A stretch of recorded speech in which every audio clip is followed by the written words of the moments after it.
Today is December 14th, 2017, 233 days without Morgan. Um, so today was a good day, actually. Tiring, exhausting a little bit, but a good day. I'm feeling better, which is awesome.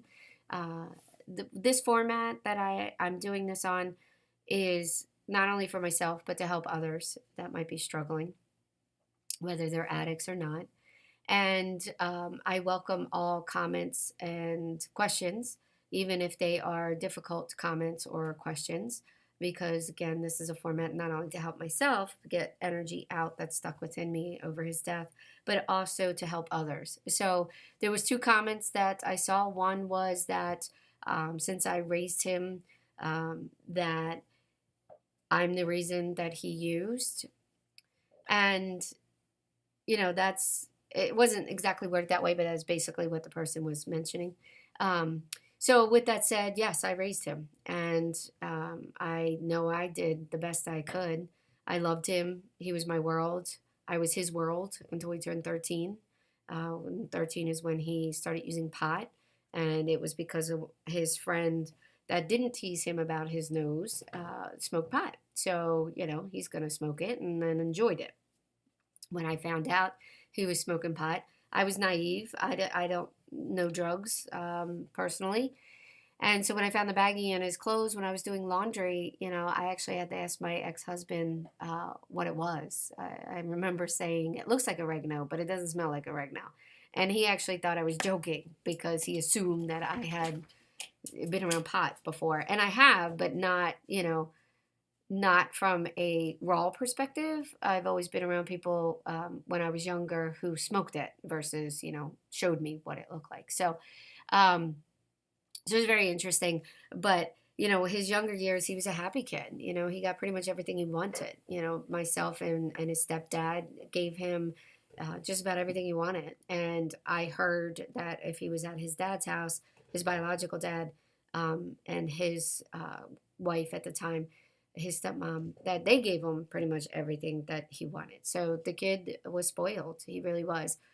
But as my brother said, he might have been spoiled, but he wasn't a brat, which was, great. That just goes to show how well I did parent him. Even though you get things, it's still appreciative to have things. So, um, and I'll go more into, some memories of Morgan and his childhood and when I figure out how to get pictures to also pop up here on the recording.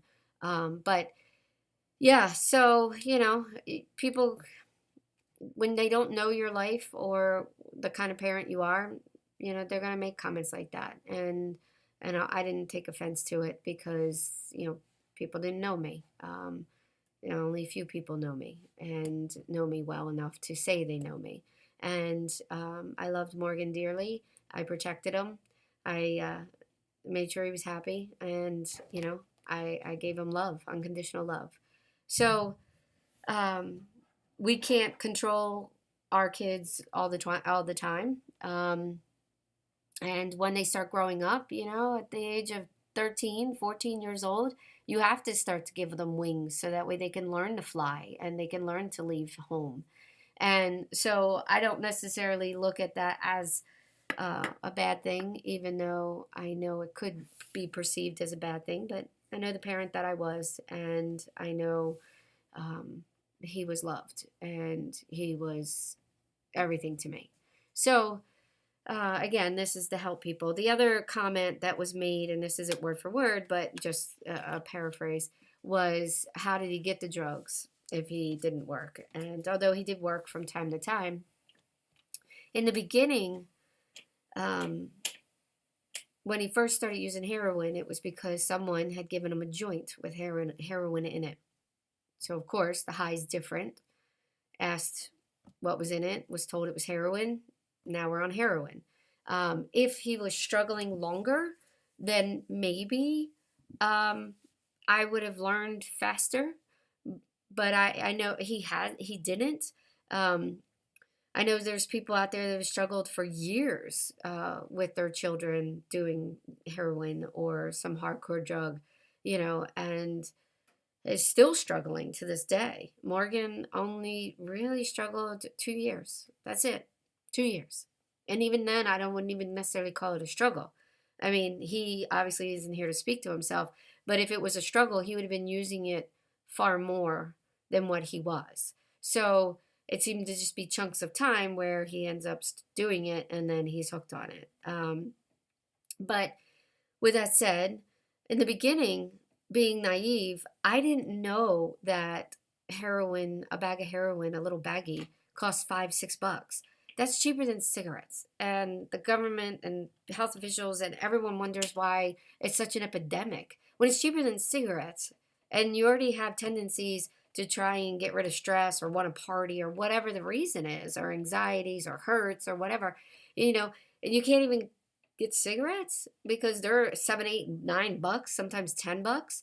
It's ridiculous. And so in the beginning, I didn't know how much that stuff cost. So to me, I assumed it was expensive. And since Morgan never asked for more than $20, never really thought about it. You know, I just never did. So when he asked me for gas money or food money, I assumed that's what it was going to. And knowing my son, I'm sure a piece of it went to gas because he drove everywhere, and food money because well, heroin you really don't eat. But prior to that, he ate all the time, especially Wawa. So, I believed my son that that's what he was spending the money on. It wasn't until the second time I found out he was using heroin in November of last year, 2016, that I stopped giving him money. I wouldn't give it to him. If he wanted cash, I would tell him I would buy whatever he wanted. If he wanted Wawa or McDonald's, I would go pick it up. If he wanted gas, I would take his car and put gas in his car. Like, I didn't trust him at that point when I found out he was using again. Um, but then, so how did he get the drugs then? He was borrowing on credit. So he was owing people for drugs. And that's obviously the worst because depending on who you owe, depends on what happens to you in general. So, yeah. Now, when it comes to the actual fentanyl bag that killed him, that might have it might have come from me. I don't know. He had owed some people money that he was paying off when he came back, and that money did come from me. Well, actually, it wasn't necessarily from me, but it was. His paycheck had to go into an account that I could see, and he couldn't touch that money without my permission or me taking it out for him. So he had told me that he owed some people some money from when he was home last year, and I pulled the money that was needed, and I specifically asked the people either come see me for the money, or depending on who he owed the money to, I trusted enough to give him the cash. However, that night that he got his fentanyl bag, I'm not sure. It might have been from money that he was supposed to go pay to people. And it wasn't a lot of money. It was like $40. So it wasn't a lot, but knowing that a bag costs $5, it is possible that the money I gave to him that he owed, he could have used elsewhere. I don't know. Alls I know from that night is he was supposed to be with someone that doesn't do heroin, that I trusted after having a conversation with, and for whatever reason, that didn't work out, and he ended up meeting up with a known drug user, which he was not allowed to be around at all.